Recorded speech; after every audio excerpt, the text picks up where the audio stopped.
Dave here. Thank you for joining me for another edition of No BS Reactions, dipping my toes into the waters of stuff I don't know and telling you what I think. I think if you're here, you know how the process works pretty well.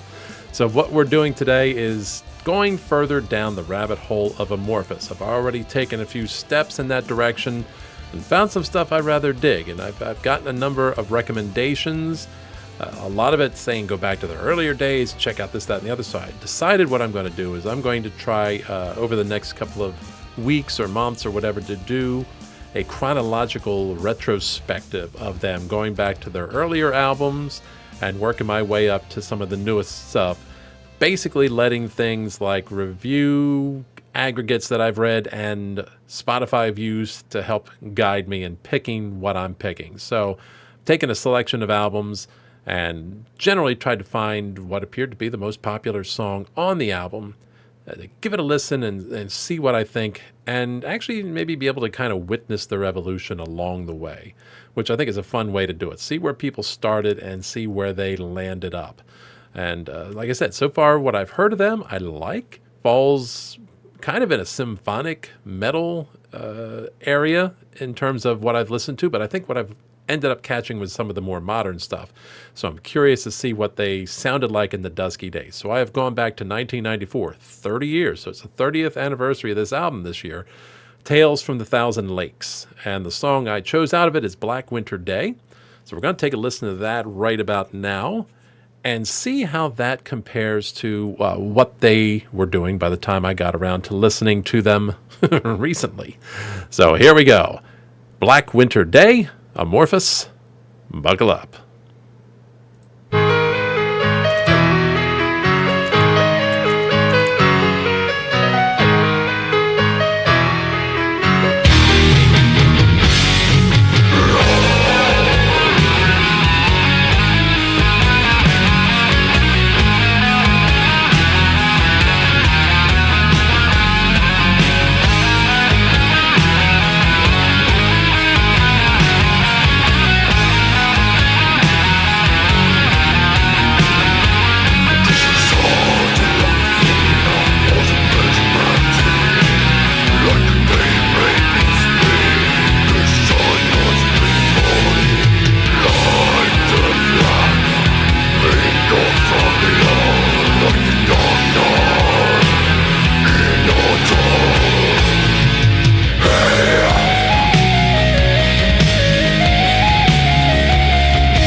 Okay, that is interesting.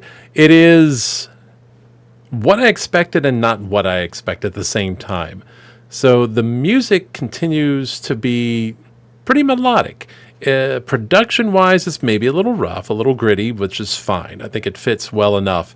You don't want too much polish in these kinds of things because sometimes that can take away from the power a little bit, I think. So it's cool. It's a little slower. I'm thinking back to what I heard with them before that had kind of maybe a slightly faster tempo. Galloping is the word that comes to mind here, where this one seems to be a little bit more plodding. And I don't say that necessarily in a bad way, but it's just the term I'm thinking of for a slower than mid-tempo tune, just by a little bit. Still the rough, but there's still the mixed in of keyboards, or I think whatever that is. It sounds a little like flute, but honestly in my ear it sounded like keyboards mimicking a flute sound. The big difference here compared to what some of the later stuff I heard was now we're hearing death metal growls. So I guess this would qualify as what one might call melodic death metal. Definitely the death metal growls, very deep, very harsh. thank goodness I had lyrics in front of me, because it's very difficult, even with the lyrics at times, to follow along. And there's probably could be a bit more enunciation for my taste, but I get it. I think, based on what I've heard, it's a little difficult to enunciate when you're singing like that. Don't know. I just get the impression, because they are almost universally difficult for me to understand. These just a little bit even more so. Usually I can do better when I see lyrics in front of me and I can pick up on it. I'm usually completely lost without the lyrics, but here I had lyrics and it was throwing me off a little bit. Totally out of the blue, where all of a sudden the female chorus came in. I did not see that coming. And it was it's kind of an interesting juxtaposition from what they were doing to this now operatic female chorus happening amidst this ponderous doom metal kind of sound, death metal, along with the growls and all that. So in many ways, I like the contrast and all that. It took me by surprise and threw me off. I'll see how I think about it later. But it just did come out of the blue a little bit. So pretty cool so far. Pretty cool. I can't say at this point I like it as much as what I've heard before, but I would say in many ways this is perhaps more of an embryonic stage for them, although the second album usually shouldn't still be. But, sometimes it takes bands a while to really develop fully into what they are meant to be. So let's continue here.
Surprisingly short track from them. That's not something I expected based on their other stuff.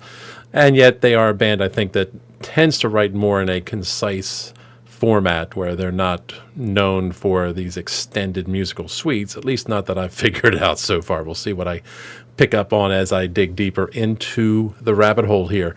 So right after the last break in the song that I had there and was talking about the initial vocals and everything, then they went to what I didn't expect was an extended musical section.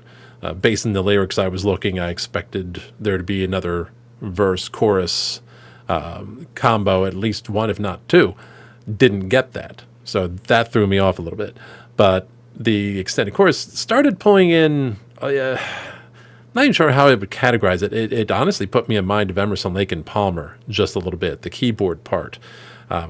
That's not what I would call a Hammond. I don't know that that's a Moog. I don't know. Honestly, I don't know what Keith Emerson played back in the day. So I don't know what they might have been using here in this case, and whether or not it was perhaps that actual kind of instrument or keyboards tuned to sound like that. But it was pretty cool. I enjoyed that. I liked the musical break in there. It was them, I think, showing off a little bit, but not massively so. Like it wasn't going to the heights of crazy virtuosity that you normally would see on display in something like Yes or Emerson, Lake and Palmer. But it was them taking a little bit of time to do some things and some slowed down arpeggios, maybe, because the guitar then jumped in as well, playing somewhat similar chords to what the keyboard was. If not, I don't think they were exactly the same. I'm not good enough to recognize the notes exactly or have written it down, but very similar musical themes going through there. And again, they kind of kept this sort of plodding doom metal, black metal kind of sound throughout the song. There wasn't anything that I would call a big tempo change or shift. The lyrics were in some ways not as gloomy as I would have maybe expected from the tone of the music, but not necessarily what you would call upbeat either. So just an interesting meditation upon one, maybe looking at their life and not feeling it's been so great, and perhaps getting a taste of that and reflecting upon, well, is this how someone who is better off than me feels? I'd have to read the lyrics again to get the full thing. When I'm absorbing all that stuff all at once, I don't always get all the meaning right away the first time, which I think most folks don't. Sometimes things are kind of comparatively obvious.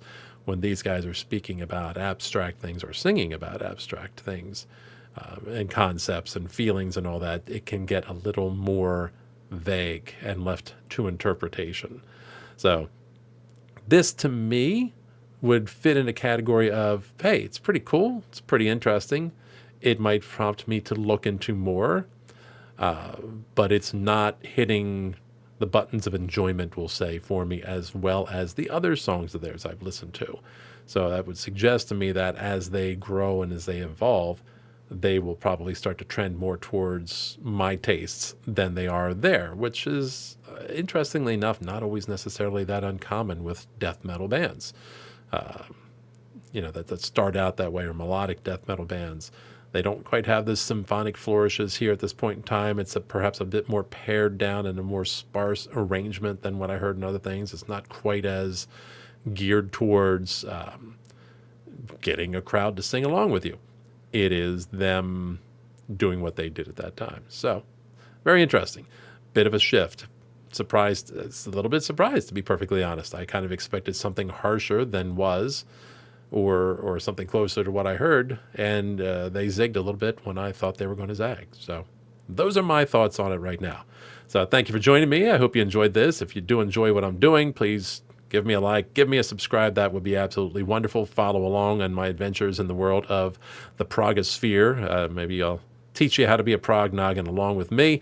I got social media links down below in the description. You can always check me out and follow me in social media. We have a little fun there, as well as a link for The Expanse, my live 365 station that plays nothing but progressive rock and metal all day long. And on Sundays, it's the Brain Salad Sunday, where it's nothing but classic 60s and 70s prog. Very cool. That's a new thing. We're getting fired up right about now for this year, for 2024. I got some other fun stuff coming down the pike for 2024 as well. And if you want to dig into my back catalog of interviews and stuff, certainly check out the rest of the YouTube channel, but don't forget to check me out on the podcast front. That goes back a bit further when I wasn't doing videos, so you can find some stuff. It might be a little on the old side, but you might still find it cool. Bleeding Edge interviews wherever you find podcasts. So that's all I got for you for now. Don't forget, never be afraid to deviate from the norm. Keep it proggy. And this is Super Dave, signing off.